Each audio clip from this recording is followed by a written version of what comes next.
तुमचासुद्धा साबुदाणा वडा हा तेलात टाकल्यावर फुटतो का?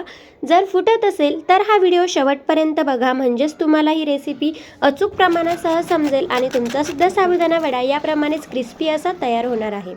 तर सगळ्यात आधी येथे मी 1 वाटी हा साबुदाणा घेतलेला होता आणि रात्रभर पाण्यात भिजत ठेवलेला होता।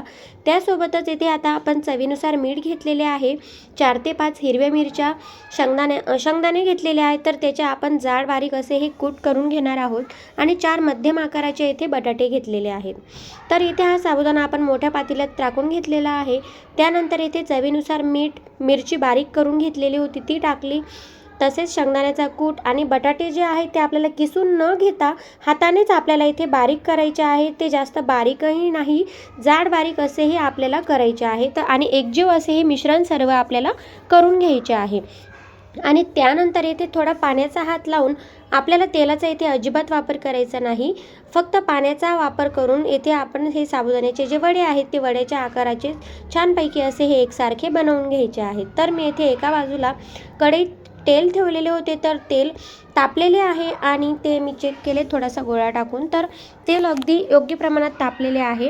आता आपल्याला गॅसची फ्लेम ही सुरुवातीला थोडी मीडियम ठेवायची आहे आणि जेव्हा आपण साबुदाणा वडा हा उलट करतो तेव्हा ही गॅसची फ्लेम आहे ती अगदी मंद ठेवायची आहे। खूप कमी गॅसवरच आपल्याला हे सर्व साबुदाणा वडे जे आहेत ते तळून घ्यायचे आहेत। आता एका बाजूला येथे लगेच आपण जी वड्यासोबत जी चटणी आहे ती बनवून घेणार आहोत। तर येथे थोडे शेंगदाणे, मीठ, हिरव्या मिरच्या 4 ते 5 आणि थोडे पाणी टाकलेले आहे आणि त्यासोबतच 1 चमचा मी येथे साखर टाकलेली आहे। तर अगदी आपण हॉटेलला खातो त्या प्रकारची ही चटणी तयार झालेली आहे। गोड, तिखट आणि उपवासाला चालणारी अशी ही चटणी आहे।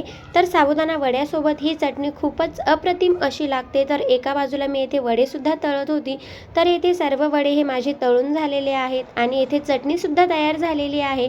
तर खूपच छान वरून क्रंची आणि आतून सॉफ्ट असे हे साबुदाणा वडे तयार झालेले आहेत।